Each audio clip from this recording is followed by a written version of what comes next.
morning again, boys and girls, and welcome back. Today we're going to be talking a little bit about some of the problems that were going on in the Ohio Territory and how they're going to eventually lead to some fighting in the next war that we're going to get to. But first, we have the do now question here that says, describe the relationship between the French and the Native Americans. So, first. Now, as we've talked about in the past, there were a large number of Native Americans obviously living in the country before the English or the French or the Spanish even got here, and there's still a very large number living across the Appalachian Mountains on the other side, since the English have kind of pushed them back on that barrier. Now, the French, as we've discussed, were more friendly with the Native Americans, so there weren't as many French people there, but there were a lot of Native Americans, and they traded with each other in that territory. So the French kind of consider it theirs. But with focus, we're going to talk about is this area down here, which is called Ohio. Got it. Ohio. We have another state we have to learn. We're going to study for this. Got it. I love maps. Thank you, Mr. Seiler. First of all, I love your enthusiasm. Fantastic. Love it. And I promise you we're going to get to maps more later.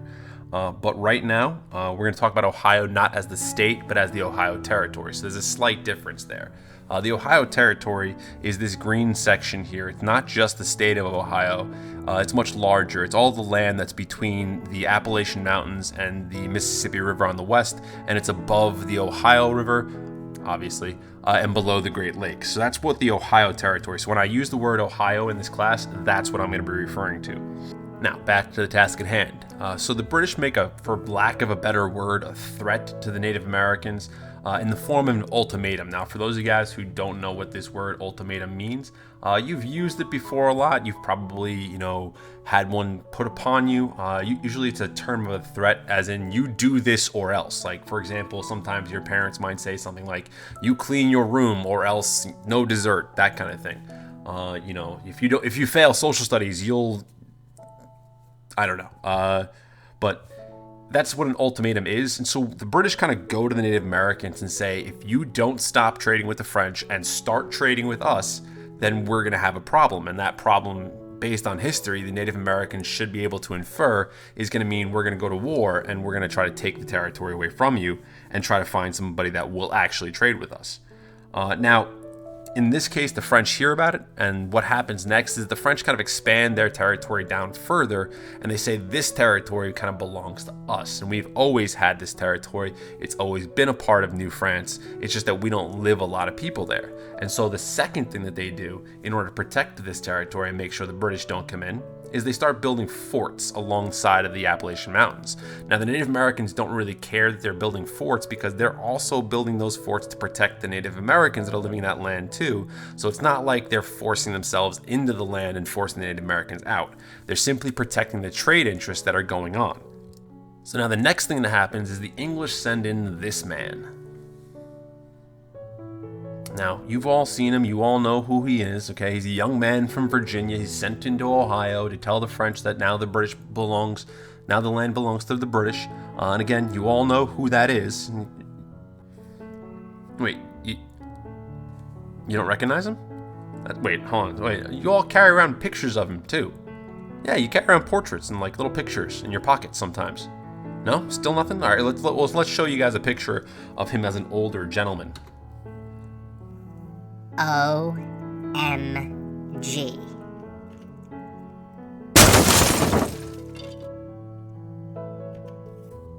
That's right, ladies and gentlemen. That's a young George Washington right there. As 21-year-old George Washington, he starts leading a group of militia into French Ohio territory, and he's going to attempt to tell them that this land now belongs to the British. Now, their response is pretty simple. French told me it is their absolute design to take possession of Ohio, and by God, they would do it. So in other words, the French are telling you, go away. This is our land. It's been our land. We're not giving it up. Now, Washington is not going to be the one who takes no for an answer here. He's going to take 150 militia, which are a group of civilian trained fighting forces. This isn't like an army. We'll get more into what the militia are later on when we do the Revolutionary War. But for now, just know that it's 150 guys who are basically farmers and blacksmiths, and they go and they attack a French fort in the French Fort Duquesne. So Washington is leading these men up against the French. Aw, I know what happens now. Well, you probably don't, because Washington is easily defeated. He loses a third of his men in the battle. He has to run away. In fact, there's tales that he had bullet holes in his coat because he was running so fast that the coat was kind of Supermaning behind him. So yeah, there was an easy defeat for Washington, and obviously when he comes back, the people, celebrate. I know it sounds strange, but the people were celebratory because they see it as a strike first in the situation against the French, and it shows that the British are going to be willing to fight in order to get control of Ohio. So by them sending him in there, even though he was a failure, it's still the first fight and still the first step in this fight. So now the colonists know that they're going to have the ability to try to move into the Ohio territory. Now, some colonists, on the other hand, see this as a regional problem. Now, here's what that means. If you look at the French territory and where the French are building their forts, you can kind of point to all these different colonies and say that these colonies are definitely in direct danger if there's a war with France or there's a war with the Ohio Native Americans. Now, the reason for that is because they're the closest. If you live, for example, in Delaware or New Jersey or Connecticut or Rhode Island or even South Carolina and Georgia, you're not really concerned about what the French are doing in Ohio because it's very far away. So you're not going to be concerned because even if the French do attack Virginia, they'd have to attack Virginia and then like North Carolina and South Carolina in order to get to you. So it's going to take them years to do that in your mind, so you're not concerned at all.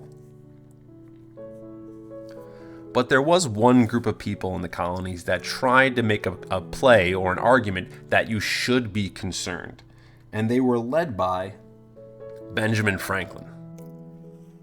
Oh my god. 2 founding fathers in one lesson? Slow down, Siler. You're getting out of control. I know. I'm excited too. But let's try to contain ourselves and refocus. We have to stay focused, people. Now, what he's trying to do here is he's trying to bring the colonists together for a common defense, okay? He wants them to stand as a united front against other enemies. Did you just say united? I know what's gonna happen next. Again, I like your enthusiasm, but we're not there yet. We're still a long way away from where the United States is coming in. So now what happens in the discussion of the Albany Plan, he kind of summarizes in this little cartoon, as you can see here. He's drawn the snake as the 13 colonies. Now, some of you guys might be looking at this and saying that's nowhere near 13 colonies, but just to kind of explain where it's at here: South Carolina, North Carolina, Virginia, Maryland, Pennsylvania, New Jersey, New York, and this one over here is New England, which counts for Massachusetts, Connecticut, Rhode Island, and of course New Hampshire. There are other ones that are left out too. Georgia's not in there, Delaware's not in there. There's reasons for that, but we don't need to get into them. Now, he also labels this cartoon "Join or Die." I just want to make this clear. This is not a threat. Benjamin Franklin is not saying, if you don't join together, I'm going to come over there. And I swear to God. No, that's not what he's trying to say. What he's saying is that if Virginia is not helped by North Carolina and Maryland, if Virginia were to be attacked, then once Virginia gets attacked, the odds are they're going to move into North Carolina next, and then South Carolina after that. So what Benjamin Franklin is saying is that if we don't unite together and work together towards this common goal, then we'll probably perish separately. So that's what he's talking about here as far as the colonies and bringing them all together. Now, this plan is called the Albany Plan because it was written in Albany and, naming stuff. But he sends this plan out to the people in England that they can bring it before the king. But he also wants to send this out throughout the colonies, so this way he can get support throughout the colonies for his plan, because he knows that's the only way it's going to work. Now, some of you guys might be asking, well, how indeed does he distribute this idea to the colonies? I have a good answer for you because we talked about it the other day.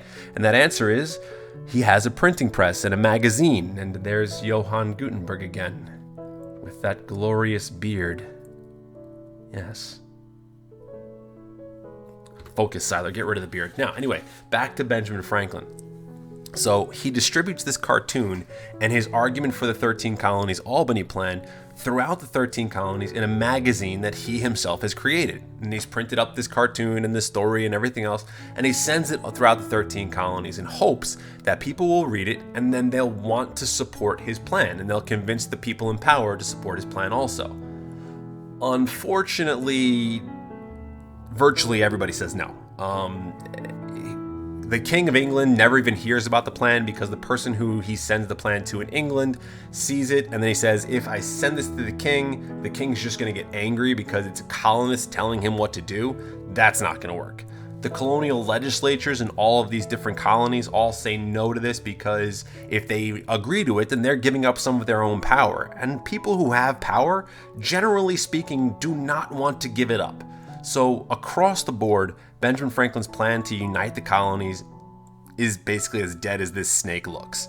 Now, I know that's kind of a sad place to leave this, but that's where I'm going to leave it for today.